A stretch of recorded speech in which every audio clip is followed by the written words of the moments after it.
Welcome back to From the Shed End, episode 138 with myself, Theo, and the other Theo. How you doing? I'm good. Yeah, always smiling and happy on Friday afternoon with the weekend to look forward to. It's been a busy week with work. That's why I'm looking forward to Sunday's fixture and the weekend. And week was made even better with Chelsea picking up 3 points on Yeah, Wednesday night. So hopefully that's 6 points come the end of the week. yeah. I think it's the first Premier League midweek fixture we've had so far. But yeah, I think they're going to come quite fast now throughout December. But yeah, I'm doing good. How are you doing? Yeah, no, I'm good. I'm good. As always, like you, Fridays seems to be the best day for us. Start of the weekend. So everyone hopefully is going to start enjoying theirs very soon, or already starting to enjoy it by the time you get this audio out and the podcast is out for you to listen to. So for anyone that's new to the channel, please make sure you subscribe, make sure you like the video, you leave your thoughts in the comment section below. And again, if you're on the audio version of the podcast, make sure you hit the Linktree link in the description that takes to all the social accounts as well. So make sure you go on there and follow us on our socials. Now, really good performance midweek, really good. Let's start on a positive. I think all of this episode is going to be positive, but let's start on a big positive because we obviously knew that Fofana was going to be injured, which we'll touch on in a minute with an injury. We knew that Reece James was going to be missing. One of the things you did say to me, I think on WhatsApp, was potentially you'd like to see a couple of changes to the squad midweek. It was against bottom of the table Southampton, so we kind of could bring in certain players, remove some.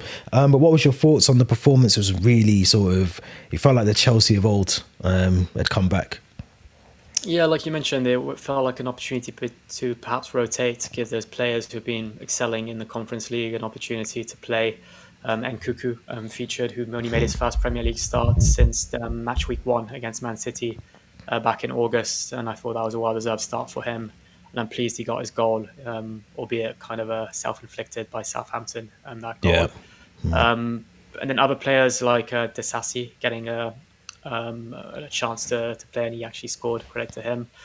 But looking back at the lineup, I think it makes sense to have rested players like Neto, like Lavia, even Jackson, and maybe even Colwell. And then finally, our number one, Jorgensen, got running in between the six, and he actually played really, really well. So I'm pleased that he's carried on his good performance from Germany last week into the Premier League.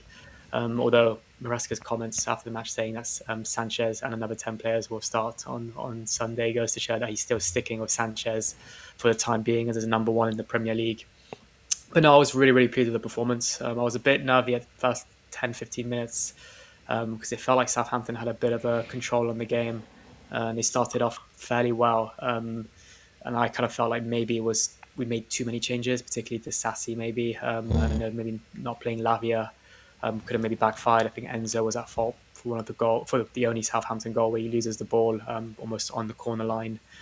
But other than that, I just felt like Chelsea were in full control of the game, and it was just a really, really comfortable watch. I felt like it was almost free-flowing in attack, and after the game, there were some really, really crazy statistics. I think the one that really stood out for me, let me find it. I did tweet this one out on our Twitter account. Yeah, here it is. Chelsea's XG total against Southampton was the highest ever recorded by a team in an away Premier League fixture since Opta-Joe records began in 2008-2009. So that was an XG of 5.29, and they got 5 goals. I think the only criticism from the performance was that we didn't score more, in fact, because we had so many golden chances. I think that keeper Lumley looked a bit shaky, but he did pull off some good saves at times as well. But other than that, against a 10-man Southampton, I felt we should have been scoring at least 7, perhaps. João Felix had some good chances. I think Nkuku and Sancho and Madueke also had chances to kind of add to their goals already. But yeah, overall, really, really good performance. And I'm pleased because, it's the type of game we should have been winning, but we won quite comfortably against the side that, let's not forget, managed to get a draw against Brighton on Friday. And their fixture before that was just a narrow defeat to Liverpool where they lost 3-2. So I was expecting almost like a harder game than maybe some people were predicted us to kind of win us quite comfortably. But in the end, it was a thrashing 5-1. So yeah, really pleased with the performance, and on to Spurs on Sunday. Yeah, no, it was very convincing. It was very comfortable. I do get your point, though, that Southampton started it really well. I thought they were going to cause us more issues. And I think had that been Chelsea last season or even the season before, I think they would have potentially, we wouldn't have walked away that game 5-1 at all. We just would have had a lot of issues defensively against a team like Southampton a couple of seasons ago. I do feel like Maresca, and I said this on a number of occasions now, I do feel like Maresca's the one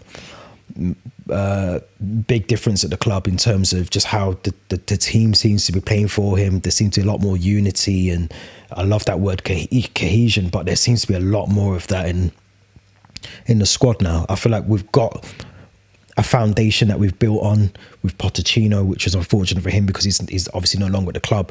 But I feel with what Maresca's been able to do and take the club almost to the next level, to make sure that we do, when we go and play Southampton, we don't just win 1-0, we actually thrash them 5-1 and we play really, really well.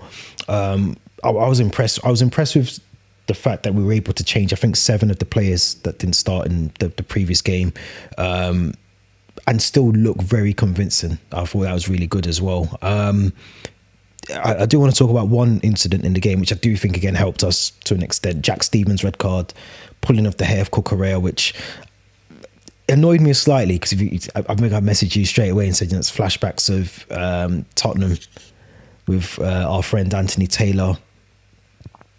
And I remember Mike Dean's comments when that happened at Spurs, but the other night he clearly said it was a red card. Now, he was in defence of Anthony Taylor, if you remember, against Spurs, saying that, it's easy to miss those things in football and, VAR got it right and all the rest of it when it was Spurs. But look, a couple of nights ago on Sky Sports, he said it's a clear red card. You can't do that in the game of football. Now, it just sums up VAR pretty well that there's no consistency with it at all.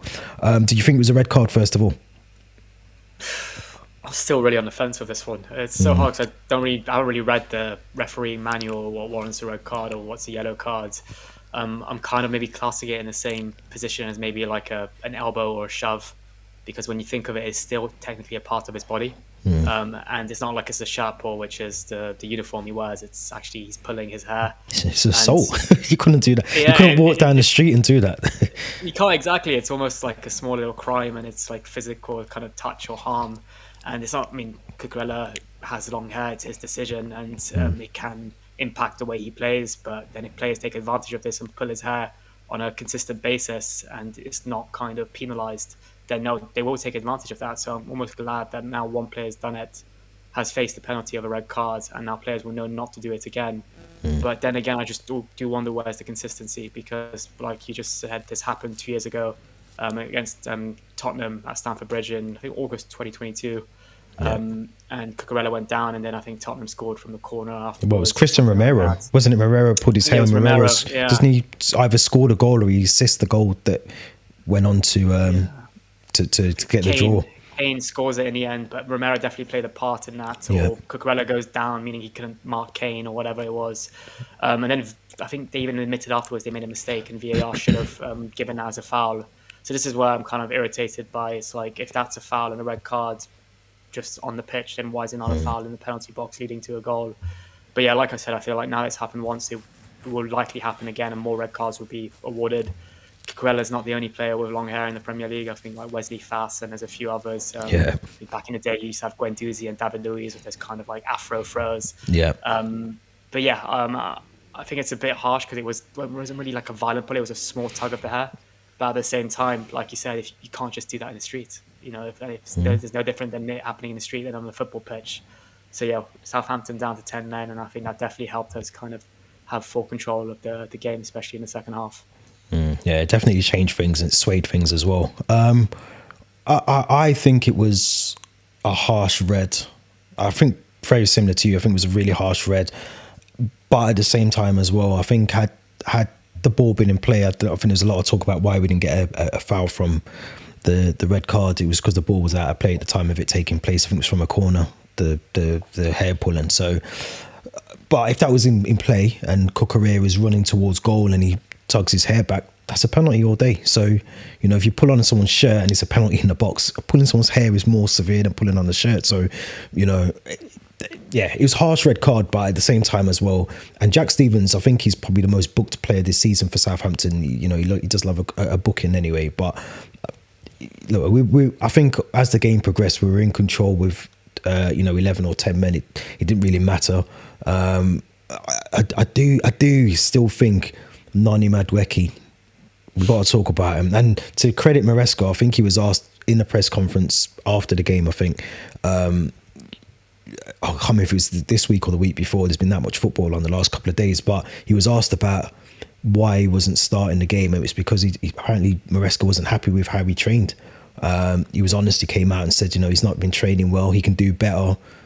He knows where he needs to improve in terms of Nani Madueke. So I like that about Maresca. He's not, he's very direct and open about why players are being dropped. And Nani Madueke responded by saying, the manager's right. I can do better. I know what I need to work on. But you do see him get into those perfect areas of the pitch, and he just doesn't seem to make the right choice. And we always say that on WhatsApp to each other. We wish he'd done a bit more. Wish he played the ball in, or we wish he'd done this. But do you think that will come with time with Madueke, that he'll just grow into that role of actually assisting players rather than taking on difficult shots that are just never going to go into the goal? Yeah, I think he's a very talented player, and there's definitely elements of his game that he needs to improve on. The first one is his discipline. I mean, not just on the pitch, but off the pitch. When we saw that if he's not working hard in training, then rightfully so, he should be dropped. And then last season, around August, September, I think he went out partying a night or two before a match and was dropped by Pochettino, and then even frozen out of the team for like a month or so. So clearly he's that player that maybe can let the London lifestyle get to his head and kind of be easily influenced maybe by people around him to be a bit of a rebel, let's put it like that. But on the pitch as well, there's elements he can definitely improve on, and that's what you just mentioned, almost putting his ego aside and needing to really just focus on the team and the people around him and making the right decision, because most of the time he's in these really tight angles and he doesn't really lift his head and just has the only thing he's looking at is the goal and trying to shoot. And more often than not, he ends up in the side netting, go out for a goal kick. So he's not making the right decision there. And then you can see the frustration on the face of guys like Nkuku, João Felix, Palmer, who are kind of free and waiting for the pass. It does pay off sometimes. We saw it against Nottingham Forest. We saw it against Wolves. We saw it even against Southampton when he scored probably one of the best goals of the game. But other than that, he can be a top player. But I still think there's so many things he needs to improve on, and also areas of his personality that he needs to mature on as well.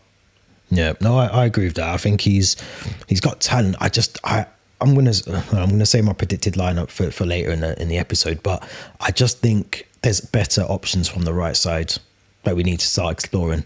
I do want to touch on a couple more players before we move on from the game midweek. I thought João Felix was brilliant. I thought his link-up play with Nkunku was brilliant. Nkunku scored 12 now, 21 matches for Chelsea this season. I know it doesn't sound great when you think about some of the opponents he's faced already this season, but seeing him play really well. We spoke about Jurgensen in goal, who made some really good saves early on into the game and also throughout against Southampton. Even Caicedo again, I thought played really well. Enzo Fernandez, I thought played really well. It just seems like we've got something, and I don't want to use it. I think I put it on Twitter the other day, but I do feel, you look at the games now. We've only lost twice in 14 Premier League games. Those defeats came to City and Liverpool. I think we scored the most goals in 2024. I'm sure the stat it was like 44 goals or something. I haven't got the stat to hand, but we were definitely top of this table that came up on the screen midweek. Are we very early on, title contenders? Are we in the conversation for the title this season? I think we'll keep whispering it. That's all I'm going to say, because I don't want to. But I was going to kind of like WhatsApp you earlier in the week, mentioning that if we beat Tottenham and somehow by a miracle Liverpool drop points to Everton, then I'll slowly start to believe it. But we have to remember we're only like one quarter of the way through. No, 1/3 of the way through the season. So there's still a lot of football to play. There's some opponents we haven't even played, like Brentford, Fulham, Tottenham, Ipswich. So maybe come like Christmas, when we have a real idea of what the top of the table looks like. Then I'll start to think, all right, maybe we're in a title race here, or no, maybe not. Maybe we'll just focus on top four. For the time being, I think top four should remain our objective. Yeah. But yeah, a huge credit to Maresca for kind of like getting us in this position in the first place. I think a question I was going to ask you is one that we've always kind of agreed on in the last like 2 seasons or since the new ownership, was that we don't really see a vision or a project in this Chelsea side. Yeah. Is that changing now? And are we finally starting to see kind of like an idea of what the vision is, what the next steps of this kind of Chelsea chapter are under Blueco? Or is it again still a bit messy and we still don't know which players are going to be here in the next few years? If the manager is the long term solution. But yeah, I'm curious to know what your thoughts are on that. I think there's definitely a vision. I think, and I've been on here before and screamed it so much that I don't see where we're going. I don't see a direction. I don't see what's happening on the pitch. And I think all those things are slowly coming together, which is why I asked the question about title contenders or early title contenders. I can see things that Maresca's done with the team tactically that's slightly different to what Pochettino was getting them to do, and they're actually executing it better under Maresca than they did under Pochettino. I feel like there's no noise anymore around the ownership. You know, when it was Pochettino, Potter, there was always a bit of talk, there was always an article based on, the ownership and their involvement in the club. I feel like they've almost gone silent.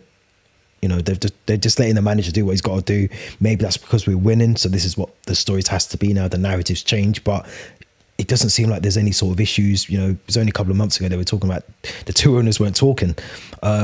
So I think there's definitely a direction that the club's trying to go in, and I think it is too early to talk about title contenders. I think top four is even probably not the ultimate objective. I think probably even getting into Europa League, maybe a push you get into the Champions League. So to be where we are in the league, I know we haven't played, like you said, the Fulhams, the Brentfords and all the rest of it, but to be this at this point in the season, to be where we are considering where we were 2 seasons ago, there's definitely a project, a vision, a direction that the club I can see is trying to go in. And I think you can already look at some of the players, the Ben Chilwells and Carney Chukwuemeka might get a loan in January. You can see those sort of players are just not in his team. They're not involved. They're not part of his setup. So he clearly will want to move some of them on permanently or on loans in the next window. So yeah, I can see a vision. I don't know about what do you think? I'd like to get your thoughts as well. Yeah, no, I agree. I'm slowly starting to see things kind of click together in terms of the manager, his demeanor, his attitude, how he's responding to questions, how the owners have taken a step back and haven't really been present on match days like they used to be, or kind of storming into the dressing room at halftime or full time. So I appreciate that on their behalf. And I'm also finally starting to see players that were brought in to create this vision and project now excel, like Caicedo, like Enzo Fernandez, like Colwell, who's taking more of a leadership approach now, like Jackson, who last season we were like, no, this guy's nowhere near good enough to be our number 9. And now we're talking about him being one of the best strikers in the Premier League. So yeah, I'm slowly starting to see things click together. However, I'm still worried about one big thing, is that we've got a really, really talented squad full of quality, especially offensively. However, I'm worried that this squad is perfect for this season, for the Conference League, the Premier League, and these kind of tricky Thursday fixtures to Kazakhstan, to Germany, to Greece. However, next season, should we qualify for the Champions League, we're going to want to play our best 11 midweek on the weekends on the following week, match week. So that's when I'm just going to start to think guys like Nkuku, guys like Joao Felix, guys like Dewsbury Hall, guys like Tosin, will they be content just having that kind of squad kind of position on the bench? Or so that's why I'm worried, because things are very working now, because we're able to rotate and things, when we perform well like we did against Southampton, where you made, I think, 7 changes to the starting 11. We had guys like Joao Felix and then Nkuku, who've hardly started a Premier League game, come in and excel. But next season, we're probably going to want to play our starting 11 each time, which will be the likes of, I don't know, Neto, Jackson, Palmer, Madueke, Sancho. So yeah, that's my one worry. But yeah, I think it's really promising. It's really promising, because when you look at, like, I think May, June time, after Pochettino had just got sacked, we were just telling ourselves, like, back to square one. We're going to have to restart from scratch now. And we had a bit of a tricky preseason. And I also goes to show that preseason means nothing in terms of results translating to Premier League performances later on. It's all about just getting your match fitness up, because I was actually really worried after we were getting thrashed by Celtic, Madrid, Man City. And then we lost the opening game to City. I thought, here we go again for another rough season. But in the end, things have kind of worked out. But yeah, like I said, things are clicking. I'm seeing signs of potentially a vision and a project and players that could potentially be here for the next 7, 8 years. Yeah. But it's still very, very early days in this kind of setup and project. Yeah, and it's early days. I think we think Maresca's only been here really for a couple of months. It's only a couple of months, and the things that he's doing already is very promising. But we haven't really had I don't want to say a true test, but a period of uncertainty at the club under him. We haven't had that. We're going to have a dip in form. We're going to have player injuries. Yes, we've had Reece James, but I'm talking a handful of injuries all at the same time. We haven't had that yet. The next stages of the Conference League we might have to step things up a little bit when we do come up a bit more better opposition as well. Once we go through those sort of we're into the sort of knockout stages. So I think it is still early. I think we talk about. I talk about are we title contenders? It's still early days. We're still, December. We're only just starting December, so there's still a lot of football to be played as well. But let's move on to the Club World Cup. The draw was held yesterday. I don't know if you got to. I didn't watch it. I tend not to watch those things live, just because there's always a lot of entertainment or a lot of discussion before the actual draw. So I tend to just catch up on it afterwards. But the draw was done. Inter Miami will kick off the 2025 Club World Cup. Man City will face Juventus. Yeah, I mean, it's going to include Lionel Messi. It's going to include obviously a lot of the teams that we've seen before in terms of Bayern Munich and Atletico Madrid, PSG, Benfica, River Plate, Fluminense, Real Madrid, Al Hilal. So there's a lot of teams that we have. When we played in the Club World Cup previously, we've come across them as well. And obviously in the Champions League, we've played some of the European teams. But just our group, essentially, Theo, as well. We're in Group D. What are your thoughts, first of all, on the Club World Cup? I'm curious if it's in the first year, 2025, where this new format's being trialed or kind of implemented, where instead of a knockout from the off throughout the winter period, it's a summer tournament with this kind of like group stage format, like traditional World Cups. Yeah. So I think it's kind of more games, more fixtures, more kind of televised games. So it's going to attract a wider audience. And rather than being played, I think usually where it's in Japan or the Middle East, it's being played in the US. Yeah. Where the actual World Cup's going to take place the following year. Some proper good teams in there. So I think it's going to be a real test. Like we just mentioned before, the project division, we haven't really had a real test yet. I think should we get out this group and face the likes of Paris, Atletico Madrid, Bayern Munich, Real Madrid, it'll be a real test. I just do wonder if how seriously these players will take it and how their fitness will drop between May and the start of this tournament, which I think is like mid-June, end of June, if I'm not mistaken. And I think I also saw that FIFA is going to oblige all the teams to take their best players to this tournament. Yeah, they've got to. Yeah. Yeah, and in terms of our group, I think we've kind of avoided some of the big European teams. This is no disrespect to the teams that we did draw. We got Esperance Tunis, Club Leon from Mexico, and Flamengo from Brazil. I think 3 winnable games, but I'm not taking anything for granted. We've had issues with Brazilian teams in the past in this tournament. You remember 2012 when we lost in the final to Corinthians. And then I think even 2022, we just beat Palmeiras, I think, with a Havertz penalty in extra time. So it was nowhere near easy. So yeah, it will be tough. And I think Flamengo even managed now by Felipe Luis. Yeah, seeing that yesterday. Yeah, he was our ex left back, I think in 2014. So he'll know a fair bit about the club. Club Leon, Mexican team. And one thing I will say about the South American teams or Central American teams is that they take these tournaments, like they absolutely love it. They'll travel in packs with their fans. I think there were stories of when Palmeiras played Chelsea, like people were selling their houses, their cars to be able to buy tickets to Abu Dhabi to watch the game. So yeah, they'll be coming in like a lot of like groups of fans and creating good atmospheres. But yeah, a tough group, but it's definitely winnable. And then I think I saw that should we qualify from that group, our kind of road to the final would be Bayern or Benfica in the round of 16. Yeah. And should we progress from there, it would be Atletico, PSG in the quarterfinals. Then in the semi-finals, it would be Real Madrid, Dortmund, or Juventus potentially. Yeah. So yeah, if we get past that group, it will be nowhere easy to get to the final. But the way I see we should treat this tournament is almost like pre-season. Yeah. Build the match fitness up, play against some top teams in Europe, see where our level is at, and definitely rotate the squad in terms of substitutions. And if games are coming every 2 or 3 days, you want to make sure that players kind of avoid injuries ahead of the Premier League season in August. Yeah. So good assessment. I agree with a lot of what you. I agree with everything you just said. It is going to be difficult. I'm just reading his here now as well. So Tunis, which is the one of the teams in the group that we've got as well. Africa, one of Africa's most successful clubs, winner of 33 league titles, 15 Tunisian Cups, 4 Champions League, CAF Champions League crowns.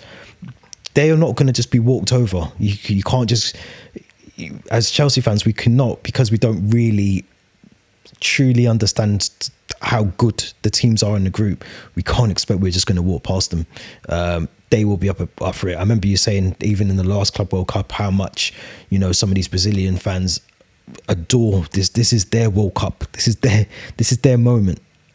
More so than ours. If you remember a lot of the last time when we won it, there was a lot of fans that kind of, I wouldn't say disrespected some of the teams in there, but they just didn't really understand how much it meant to the other teams. And I think if you go in with that mindset, it is going to be difficult at times. But I'm looking forward to it. I am looking forward to the new format. I'm looking forward to the fact that this is almost now our pre-season. We have to probably treat it like the pre-season. We're going to have to take the best squad with us. So one thing I think it will also probably alert the owners and obviously the technical director, everyone else, is try and get any signings we want done very early into the season, into the pre-season, because what we don't want to do is be sort of doing our wheeling and dealing whilst we're having to go and play this tournament in the Club World Cup in America.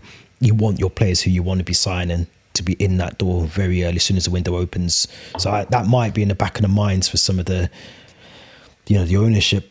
If they want to bring in particular players or bring in cover at right back or look at another striker, I think they'll be doing that now and trying to get them in either in this window in the winter or get them very early as soon as the summer window opens, so they can hit the ground running with us. Because like you said, this is pretty much going to be the time you want to assess the team, understand who's going to be playing in those early games at the start of the season, and hopefully you get through it without injuries as well. So it is going to be difficult, and there are some difficult teams. Like you said, our run is difficult if we do get out of that group as well. So it's not going to be easy at all, but I'm looking forward to it. So I think it's all free to air. DAZN have got the rights to it as well, so all the games will be on DAZN.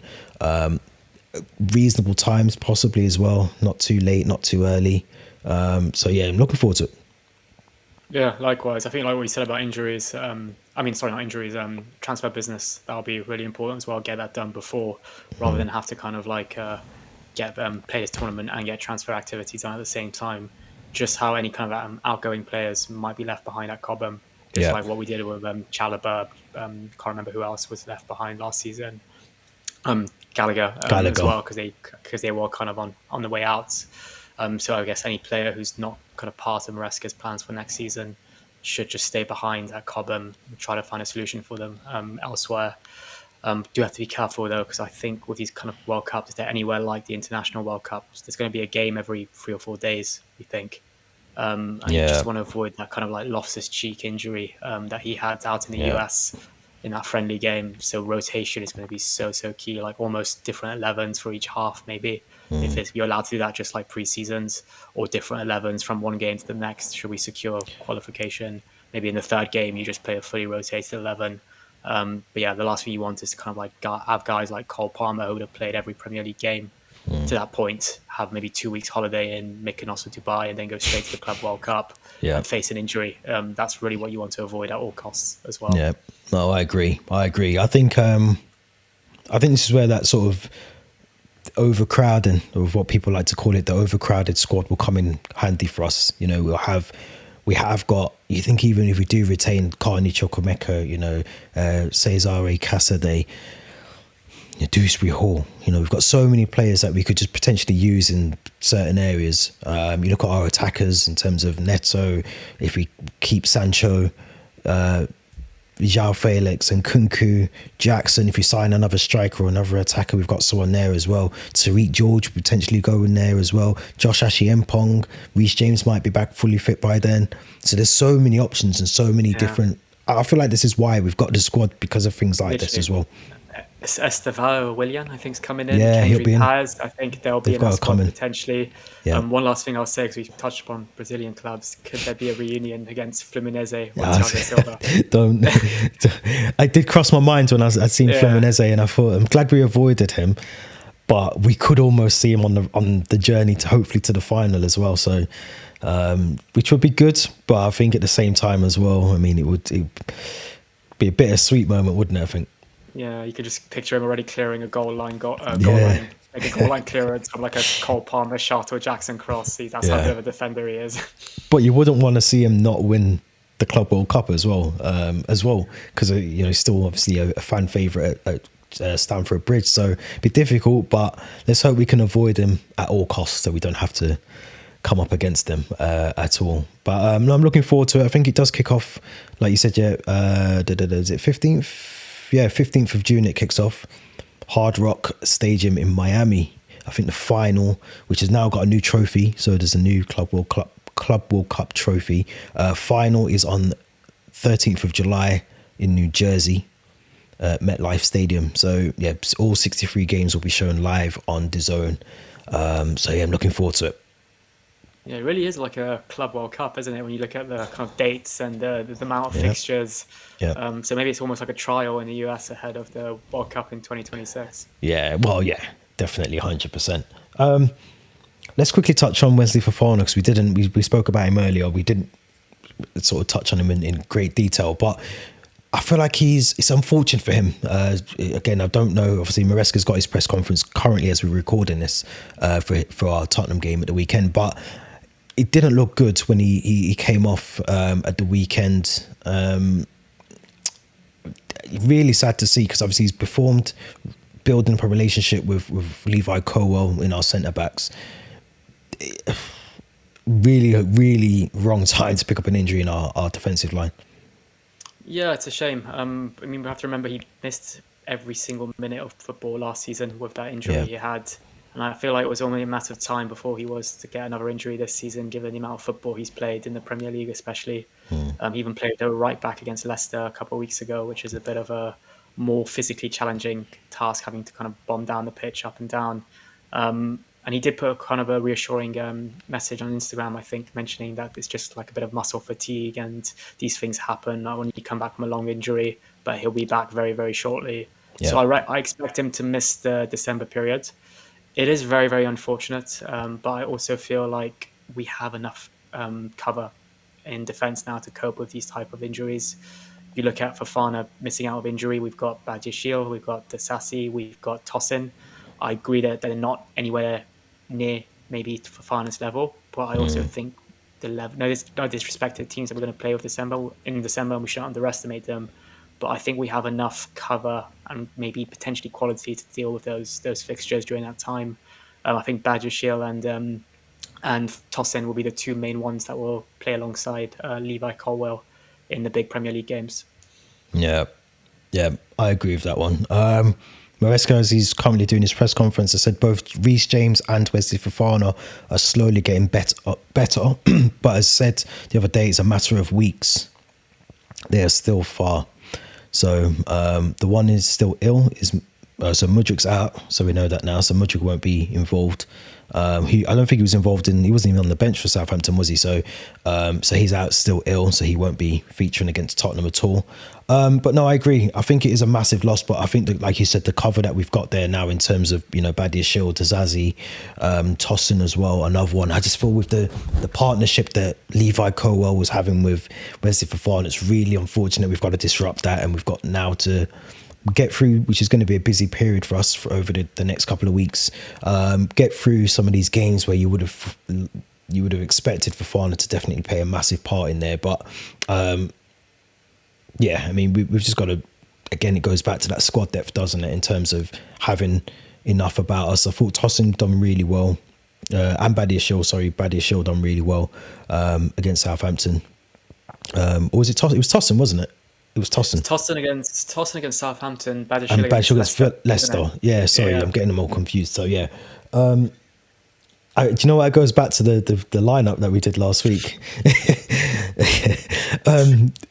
Yeah, so I think we've got the cover there. You know, I think we should be okay to get through. But interesting.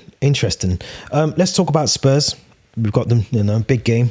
Obviously, Spurs are Spurs, but we're probably playing Spurs off the back of a really poor Spurs performance against Bournemouth last night.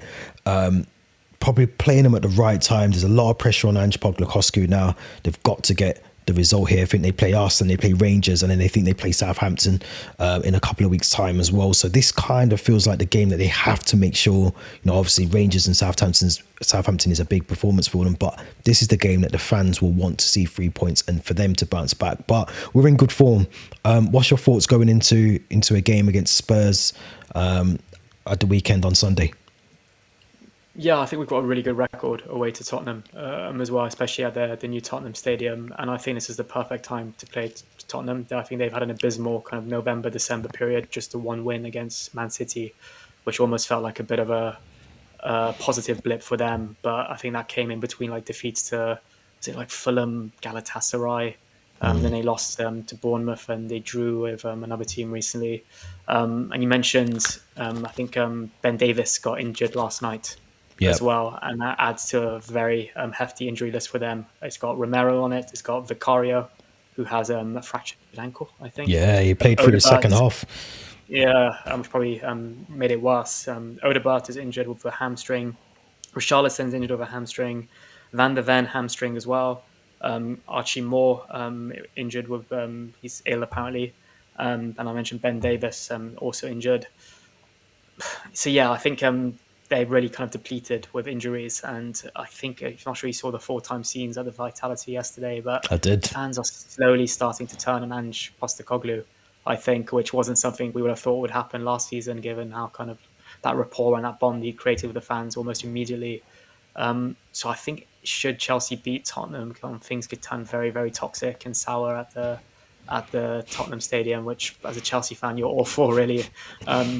But yeah, I expect us to win this one. I kind of expect us to win quite comfortably as well. But again, Tottenham, we know that it's quite a fierce rivalry, and I wouldn't be too surprised if just like that City game, all of a sudden they do kind of decide to turn up. Maybe they get the opening goal to wake us up a little. And I spoke about injuries. They still got some decent players like Maddison, Solanke, Adogi, Basuma, Kuleveski as well, Brennan Johnson, who's really found his shooting boots this season. But yeah, it's going to be a really, really interesting game and probably one of our hardest game, I'd say, on paper at least, throughout the December period. Yeah, I've always said, and I've said it, I did a video a couple of weeks ago on the channel around, you know, we shouldn't really be dropping any points in this period now from now until the end of December. But I did say that the Villa game and the Spurs game were probably the two that you think will give us a bit of difficulty, and the Villa game didn't. But this game, even with the injuries that they have, although I have just come across this on as part of the press conference, which will fill us with joy. Maresca, I don't know what's in relation to, but Robert Sanchez is our number one goalkeeper. So I think we will be seeing more of Robert Sanchez. There's some good couple of things in here in terms of what's currently being said. Obviously, there was a bit around, which I wanted to ask you about, around Moises Caicedo, who filled in as a right back, but was inverting from right back into the midfield as a holding midfielder due to the injury to Lavia and just the situations that we come up across. Do you reckon? I feel like Maresca's more favourable of doing that than playing Malo Gusto at right back. Obviously, Reece James isn't there, and we know that Joshua Ashiampong isn't really going to be featuring in the Premier League anytime soon. So, do you think potentially we might see a bit of that on Sunday with Moises Caicedo coming into that role, right back, but inverting into the midfield? I was actually going to suggest that in my predicted 11. I feel like somehow Malo Gusto this season is maybe not Maresca's preferred option. We've seen it at times when he's gone for Fofana at right back or even Disasi. So I think I would kind of stick to a similar kind of system that he played against Villa, which was Lavia Enzo in in midfield with Lavia as the inverted right back who would kind of shift into midfield when we have possession. And that's where we really see Enzo excel, I feel, when he kind of is given a bit more freedom up the pitch. So especially if Tottenham kind of persist with their high line, it could be an opportunity for Enzo to really kind of deploy those cutting through balls to the likes of Jackson, Palmer. So yeah, I think that could be an option, potentially.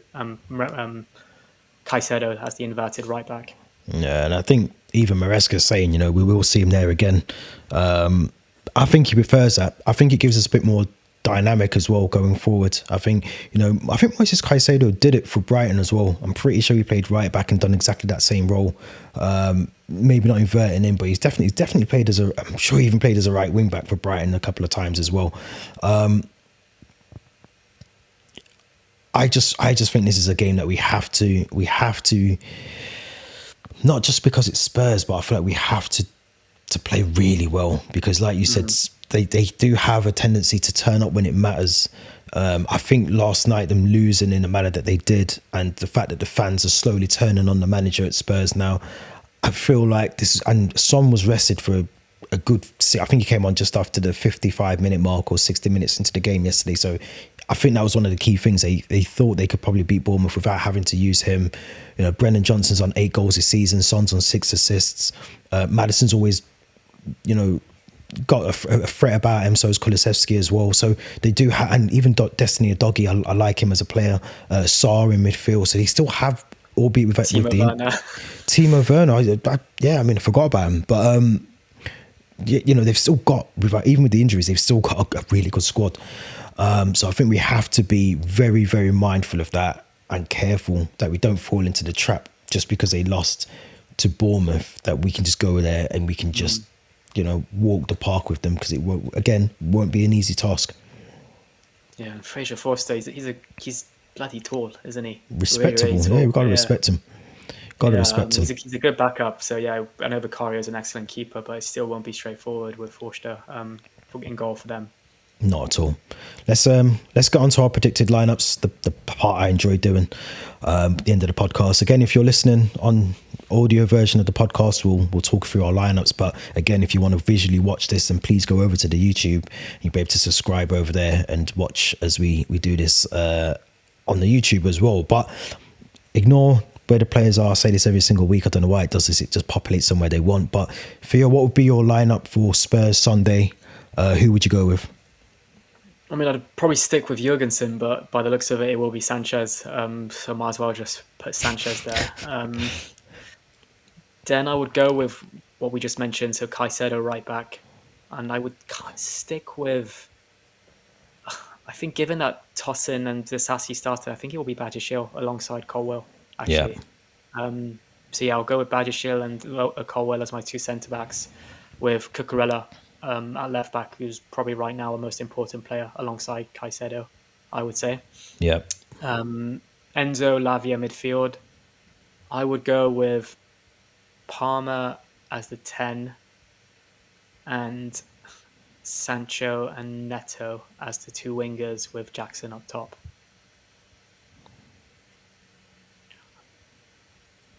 Interesting. Yeah. I didn't have to. Yeah, I think so. I think it could literally be anyone. It could be any one of Madueke, Joao Felix, and Cuckoo as maybe instead of Sancho. But yeah, I think all the others are pretty much cemented in that lineup. I worry about Nkunku. I think I said this last week. We've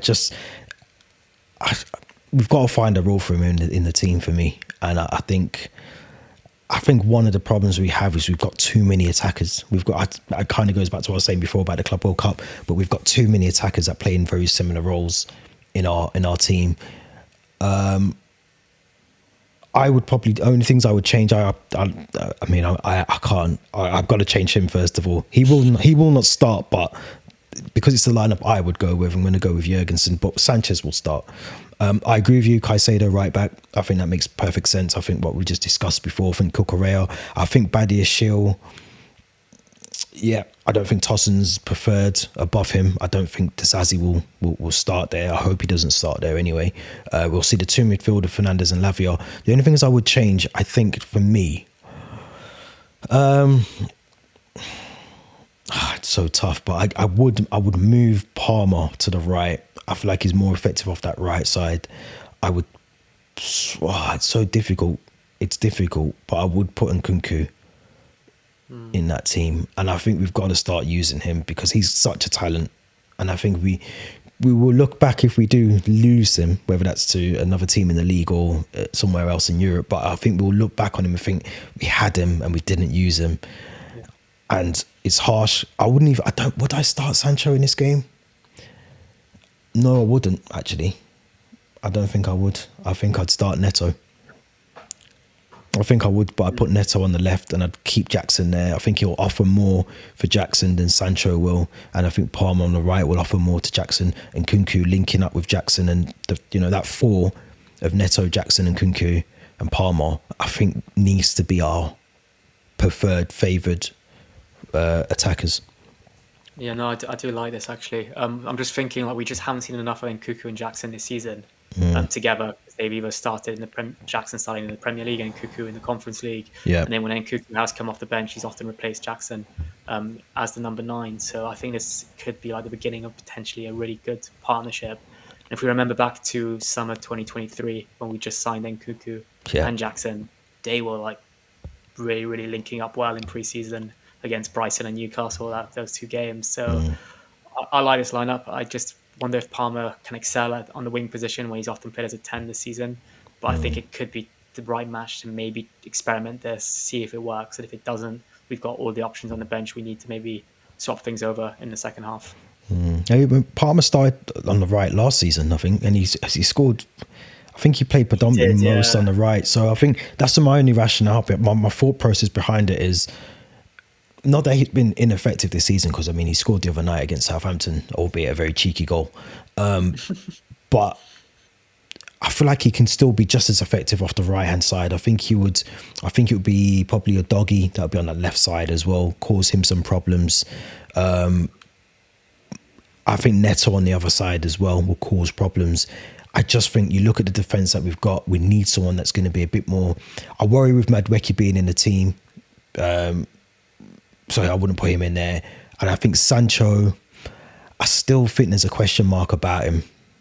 I know he's played really well when he's come on and he's done well at times, but I still think there's a little question mark about, and some of the comments I've been reading about how, off-field things might be an issue for him. I don't know if he would start in the game for me. So I'd probably have to go with that.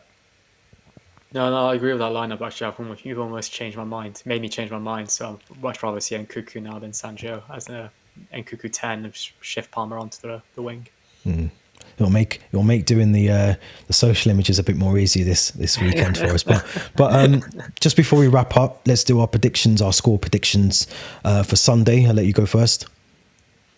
I'll go 3-1 Chelsea. Interesting. Yeah. Interesting. I don't know. I feel like it could either. I think it's going to be 1-0 Chelsea. I don't think it'll be a high scoring game. I think it'll be really difficult. I think Spurs will make it difficult for us to break them down defensively. But I think we'll have enough to get at least 3 points. I think we'll beat them. My heart would love to say like 4-0, but I think it'd be 1-0. I just feel like without Romero, without Van de Ven, without Ben Davis, they could be really leaky at the back. That's my kind of rationale. Yeah, it's a good one. It's a sensible one as well, and it could happen. So let's hope we're both right. We get 3 points, whether it's 1-0 or 3-1. Let's hope we're both right to an aspect. And yeah, let's just hope we get 3 points. Let's hope other teams can drop points as well, and we can start talking about being in that title race a little bit more. Start believing a slight little bit more. Over the next couple of weeks or so. I'm sure we'll be discussing it again in a couple of weeks, hopefully, whether we're in the title race or not. But Theo, thank you as always. It's always a pleasure. We no longer have therapy sessions. We just have conversations about Chelsea, which is good. So anyone who's been here for the last 12 to 18 months, you'll know how dark the podcast got at one point, but we are back in happier spirits. So enjoy your weekends when you get to it. Let's hope for some good football this weekend. Don't forget to subscribe, like this video, like other videos, all the rest of it as well. Leave your thoughts in the comments and make sure you hit the Linktree link in the description. And we'll be back soon with another episode. Thanks for listening.